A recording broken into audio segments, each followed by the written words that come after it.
Harka fuunee abdiidha.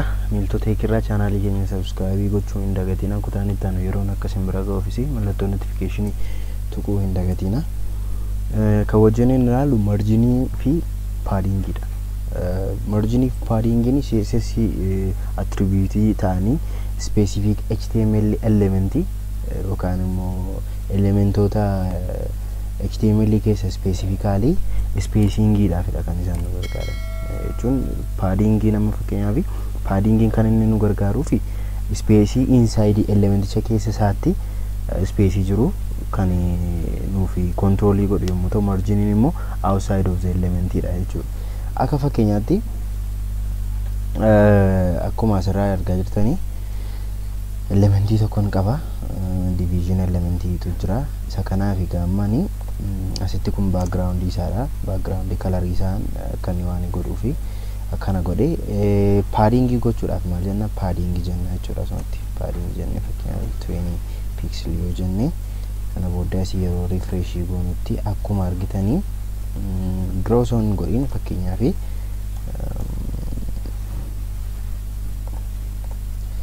akkuma argitanii elementii kana walumatti siqeetaa jira. Gararraan isaa kunis fi inni gajjallaa kuni walumatti siqeetaa ta'aa jira jechuudha. Padding jechuun egaa maalidha? Kara gararraas, kara jalaas, kara harka mirgaanis, harka bitaanis maal gochuu dandeenya jechuudha? Spacii gochuu dandeenya jechuudha. Kanaafidha kan nu gargaaru jechuudha. Fakkeenyaaf padding jennee 20 pixel yeroo jennutti as ilaalaa naannoo kana yeroo argitanitti amma yeroon refresh godhutti akkam akka inni ta'u ilaala. Asiini meeqa dabale jechuudha? Pixelii 10 kan inni spacii nu kenne. Asiinis 10 jechuudha. Asiinis tu divisioniin kun yookaan immoo diviin kun saayiziin isaa limitrii ta'ee jiraate asiinis 10 godhatu jechuudha. Haala kanaanii itti fayyadamuu dandeenya jechuudha. Kan inni nu fayyaduu fi spacii keessa elementootaatti fida jechuudha. Paddingiin kan inni nu gargaaru maaliifidha? Elementii keessa isaatiifidha jechuudha. Spacii keessa isaa jiru sana define gochuudhaaf kan nu gargaarudha jechuudha. Paddingii kana akkuma isiniin jedhee toppiin jira, bottomiin jira, leftiin jira, rightiin jira jechuudha. Haala kanaanis define gochuu dandeenya jechuudha. Fakkeenyaaf toppii qofaa fi akka inni godhu yoo barbaanne sitti maal jenna jechuudha? Padding jennee top jennee pixelii meeqaan akka inni nu godhu itti himna jechuudha. Kana booda yeroo refresh goonutti warri kan asiin siqu karaa harka bitaa jechuudha. Sababiin isaa maaliif toppii padding qofadha kan inni ajajne jechuudha. Bottomiirraanis wanti tokko hin ta'u, asiinis wanti tokko hin ta'u jechuudha. Kanaafiyyuu haala kanaanis gochuu dandeenya jechuudha. Yoo barbaachisaa ta'e toppii goonerraa bottomiinis haaluma kanaan ta'a jechuudha. Bottomii gochuu dhiisnee leftii yoo jennu immoo leftii yeroo goonutti maal ta'a jechuudha? Asiitti ammasiitti meeqa siqa jechuudha. Kuniif kun gidduun pixelii 20dha jechuudha. Haala kanaanii gochuu dandeenya.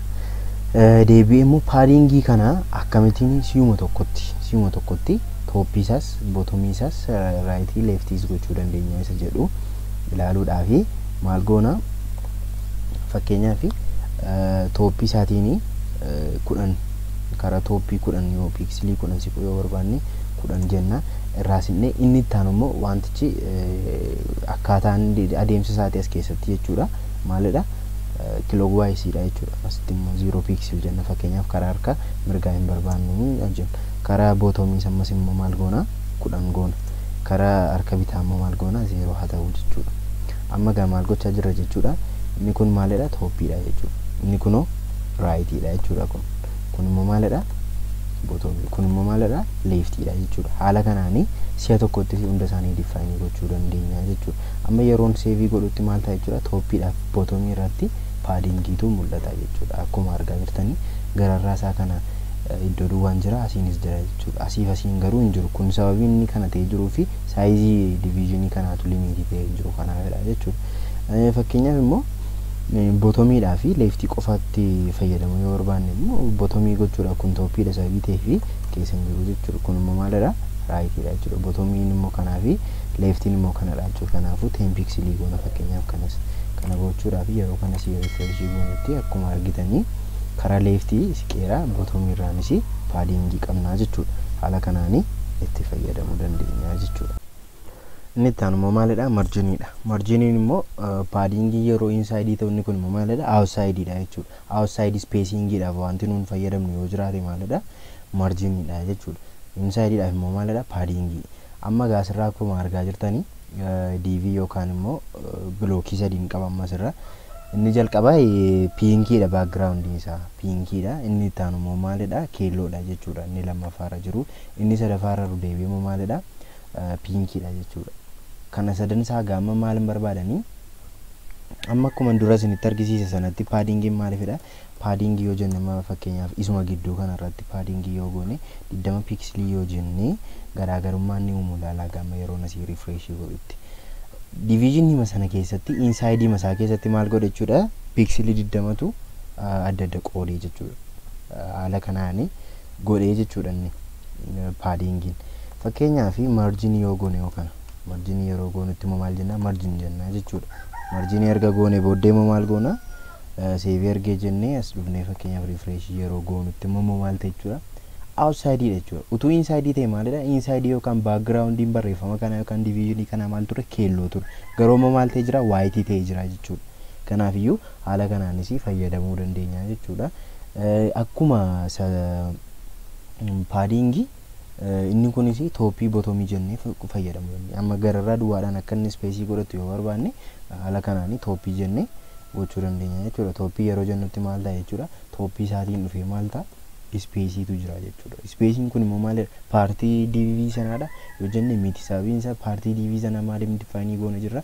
Background coloriin isaa keelloo akka ta'utti define goone jirra jechuudha. Yoo barbaannes bottomii gochuu dandeenya jechuudha. Kan bottomii yeroo jennutti bottomiidhaaf fakkeenyaaf 20 yoo jenne asii dhufnee refresh yeroo goonutti akkuma argitanii bottomiidhaan space'i nuuf kenne jechuudha. Kana malees immoo leftis rightis jechuu dandeenya jechuudha. Leftii yeroo goonutti fakkeenyaaf leftiirraa meeqa siqa jechuudha. Akkuma argitanii bottomii isaa fi toppiin isaa walumatti dhidhiyaatee jira jechuudha akkuma sila jirutti. Garuu asiin space'i kenneefii jira jechuudha. Space'i hammam kenneefi? Pixelii 20 jechuudha. Kana malees immoo as keessatti wanti isin hubachuu qabdan ammasi akkuma sana kilooguwaayisii dhumaanii gochuu dandeenya jechuudha. Waluma faana si'a tokko marginii isaa define gochuu dandeenya jechuudha. Fakkeenyaaf toppiin isaa 20 haa ta'u. Itti aansee immoo maalirra raayitii isaadha. Raayitii isaas 0 haa ta'u 0 pixelii goona. Deebinee immoo maalidha? Bottomiin isaa immoo fakkeenyaaf 15 haa ta'u 15 jenna. Leftii isaa immoo 50 jenna akka inni gaashaan keessatti siqutti fakkeenyaaf.